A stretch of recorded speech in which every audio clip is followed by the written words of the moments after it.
যোৱা বছৰৰ পৰা আমি এই পৰীক্ষাটো আৰম্ভ কৰিছিলোঁ আৰু এই বছৰ দ্বিতীয় বছৰত আমি ভৰি দিছোঁ আৰু এইবাৰ খুব সুন্দৰ আমি সঁহাৰি পাইছোঁ ছাত্ৰ ছাত্ৰীসকলৰ শিক্ষক সমাজৰ অভিভাৱকসকলৰ আমি খুব সুন্দৰ সঁহাৰি পাইছোঁ ডুমডুমা অঞ্চলৰ ২৪খন প্ৰাদেশিকৃত আৰু অপ্ৰাদেশিকৃত বিদ্যালয়ৰ নৱম শ্ৰেণীৰ ছাত্ৰ ছাত্ৰীসকলে এইবাৰ এই পৰীক্ষাত অৱতীৰ্ণ হৈছে আৰু মুঠ ১৬১৮গৰাকী ছাত্ৰ ছাত্ৰীয়ে প্ৰপত্ৰ পূৰণ কৰি আমাক জমা দিছে আৰু আজি প্ৰায় ১৬০০ ছাত্ৰ ছাত্ৰী অংশগ্ৰহণো কৰিছে আৰু এই পৰীক্ষাটো পতাৰ উদ্দেশ্য কেইবাটাও মূল উদ্দেশ্য হৈছে যে আমাৰ ছাত্ৰ ছাত্ৰীসকলৰ মাজত প্ৰতিযোগিতাৰ ভাৱ জাগ্ৰত কৰা পঢ়াৰ প্ৰতি তেওঁলোকৰ আগ্ৰহ বৃদ্ধি কৰা আৰু যাতে ড্ৰপ আউটৰ সংখ্যা কম হয় কাৰণ আমি যেটো গম পাইছোঁ যে আমাৰ তিনিচুকীয়া জিলাত নৱম শ্ৰেণী দশম শ্ৰেণী একাদশ আৰু দ্বাদশ এই চাৰিটা ক্লাছত আমাৰ ড্ৰপ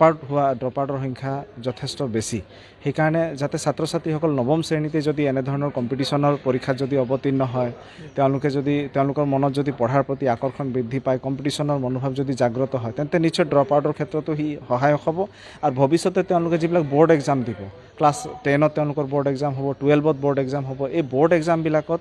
মই ভাবোঁ বোৰ্ড এক্সামবিলাকৰ পূৰ্বে এইটো এটা খুব সুন্দৰ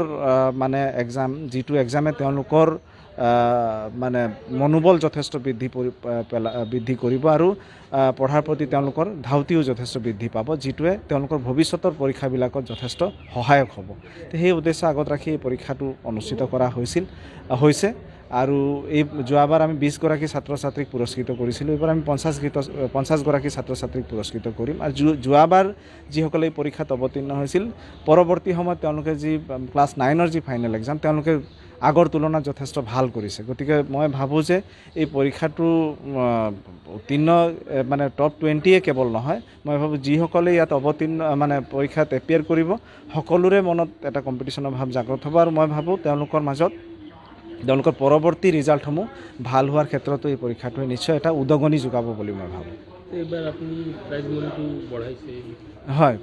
এইবাৰ আমি 50গৰাকী ছাত্ৰ ছাত্ৰীক দিম প্ৰথম 5গৰাকীক আমি প্ৰথমগৰাকীক আমি 20,000 দ্বিতীয়ক আমি 15 তৃতীয়ক 10 চতুৰ্থ পজিশ্যন যিগৰাকীয়ে পাব 7 পঞ্চম পজিশ্যন পোৱাগৰাকীক আমি 5 আৰু বাকীসকলক আমি 3,000কৈ নিচুকনি দিম আৰু মই ভাবোঁ যে কিমান আমি দিছোঁ সেইটো মেটাৰ নকৰে এই পৰীক্ষাই নিশ্চয় ছাত্ৰ ছাত্ৰীসকলক যথেষ্ট অনুপ্ৰেৰণা যোগাব তেওঁলোকৰ সাহস বৃদ্ধি কৰিব এইবাৰ এতিয়াও আমাৰ এটেণ্ডেঞ্চৰ এইটো অহা নাই কিন্তু